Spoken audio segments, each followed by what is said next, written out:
For our final innovation, we have someone who's come up with a game-changing idea that is going to revolutionize and is revolutionizing emergency medical care. All right, he's been delayed getting to us. He stopped to help someone. On his way to the stage, Lauren.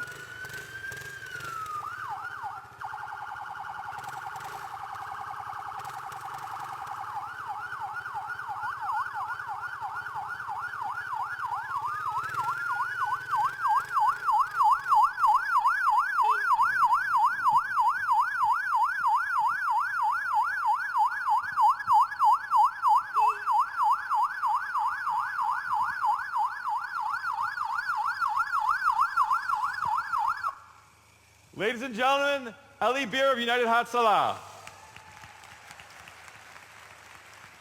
This is like a Jewish version of the Hell's Angels. You were born to be mild. All right, Eli, welcome to AIPAC's policy conference. You know how to make an entrance, my friend. That's how we come. All right, so, United Hatzalah, I can barely pronounce it. What is it? So United Hatzalah, Hatzalah means save in Hebrew, rescue. And this baby here saves lives every single day. So, but it's not just a motorcycle that you've created. It's bigger than that. It's a concept. It's not only a motorcycle. An Ambucycle, actually, is a two-wheel ambulance that goes in between traffic, but that's only one part of a whole concept. So what's the idea here? Idea is taking people from all backgrounds, like a network of people, regular people like you and me, training them like EMTs, giving them the right equipment to save people's lives. And instead of waiting for an ambulance, you could go and save your neighbor who's having a heart attack now. And who's getting trained? What kind of people are getting trained? We train people in Israel from all backgrounds. We have Jews and Muslims. We have Christians and Druze. We even have Bedouin women. We have men and women saving lives every single day from all backgrounds. That's why we get there so quick. Okay, so you give me all this training, and then what do I do next? What happens then? So we give you all the training. You have 6 months training, twice a week in the evening because you're a volunteer. You finish the training, we give you this medical bag that's inside this box. We give you either in your car, in your own personal car. We also give you an app on your phone. That app alerts you of any emergency happening around you. And by having that network of thousands of people like you responding to emergency calls, we knock down response times in hundreds of percent. We're down to almost 3 minutes now. And how long does it take an ambulance usually? An ambulance would take, every country is different, but about, let's say, 8 to 12 minutes. It's way too much for someone who's choking or a little baby not breathing. We want to get there. Our goal in United Hatzalah is to get there within 90 seconds. And so you have... So this is actually on my app. Yeah. It alerted me that something is happening here in Washington. So I'll be here if it would be a real emergency. Even so, it's like the greatest opportunity to speak in AIPAC. I would leave you right now and run to save this person's life who's in trouble. So your system knows, because we have smartphones, where we are, and it picks the closest person or persons? What it does is, it's like Uber. So it picks out the closest 5 volunteers who are closest. And they come from all backgrounds. I can have a fisherman, I can have a lawyer, or I can have a taxi driver. They all have this app and have the medical equipment. So they stop everything they do and run to save people's lives. And it's amazing. We respond to over 700 calls a day now. And you're integrated in the emergency system. When people call the emergency number, you're dispatched. And then you hand off to the ambulance when they arrive. We're not there to replace the emergency system. We actually want to fill up the gap between an emergency happening until they show up. So sometimes when they show up, it's too late. More people die waiting for an ambulance than more in terror together. Our role in United Hatzalah is to get people like us to save lives while the ambulance is stuck in traffic. So give me some statistics on your work. So last year we started 2015. We didn't know, 14, we didn't know we were going to have a war. We treated 245,000 people as volunteers. Wow. And how many life-saving situations do you think? 27,000 of them were children. And 25% of these people we treated were in life-threatening situations that we made a difference, that we helped save. Amazing.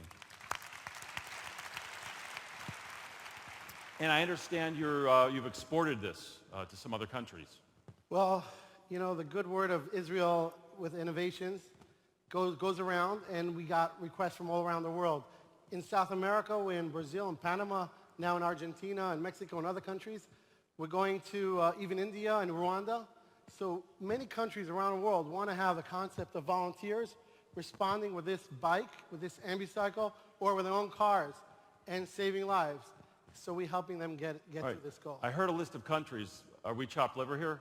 Well, I want to tell you something. You're not chopped liver. You don't look like one. But I'm going to tell you that our goal in United Hatzalah is to give this beautiful public gift to this world. And we want to go to America, to cities like any city, Chicago. But now, while we're talking now, in Jersey City, a group of 200 volunteers are recruiting and getting training. And God willing, in June or July, we're going to have them all ready to save lives in Jersey City under United Rescue, because they can't say the word Hatzalah there. So if I call 911 in New Jersey this summer, the first responder I'm going to get is one of your people. You're going to get a nice-looking guy like me, or a woman not like me, but with this jacket, this orange vest, with this symbol, I'm very proud of this symbol, made in Israel. They're going to wear it. 200 people from Jersey City are going to wear this vest and respond to emergency calls within less than 2 minutes. So, Ellie, why you? Where did this come from? Well, I grew up in Jerusalem. My parents made Aliyah in 1969. I grew up in Beit Vegan. And when I was 6 years old, I passed by a bus stop coming back from school on a Friday afternoon. Right in front of my eyes, an Egged bus passed by, a number 6 bus, and it blew up right in front of my eyes. I was only 6. My brother was 11. And we saw this. We got so scared. People were yelling for help. The bus was on fire. I remember an old man yelling for help to help him get up. But we got so scared, we left him on the floor and we ran away. And that affected my life. So when I grew up and I was a teenager, I decided I want to become a volunteer in an ambulance and save lives. So I was only 15 years old, and I just joined an ambulance. And I saw being in an ambulance, it's a great feeling. You help so many people when you're in an ambulance. You're actually doing God's work. But I wanted to save a life. And for a year and a half, I volunteered in an ambulance in Jerusalem. And I never got even one life to save. I helped many people. But when someone was not breathing and he had no pulse, never saw him wake up again. And I realized that gap between the emergency call happening until the ambulance arriving with me inside is too long. So I decided to start this group of volunteers. We were 15 people. Bunch of kids. We were Mishiganas. We wanted to save lives, and that was our crazy. We wanted to be a volunteer and save lives. So we started this group, and we didn't have the information about the calls coming in. So we decided to use an amazing Israeli innovation. I don't know if you guys heard of it, called chutzpah. I think you guys invented it, actually. Yeah, we have something in it. So we took this, we decided to, in order to get the emergency calls from the ambulance, they didn't want to share it with us. The unions didn't want to share it with us. So we bought these scanners, these police scanners. That's why Israelis are so successful, because of this chutzpah. We bought these police scanners and we started listening to them. That week, I was listening into the scanner. I was only 16 and a half years old. I heard a car accident happening around the block where my father's bookstore was. And I ran out of the bookstore.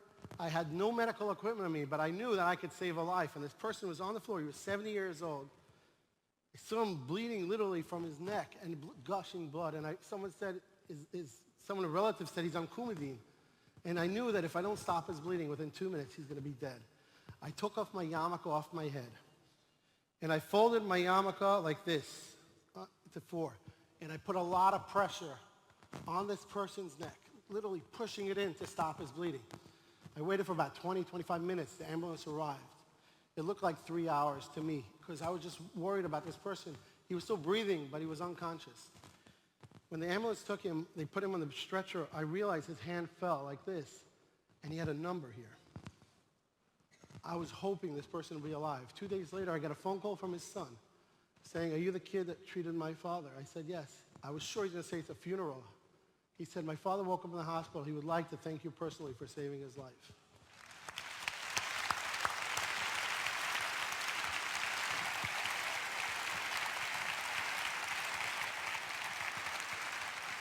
Ladies and gentlemen, this is Tikkun Olam.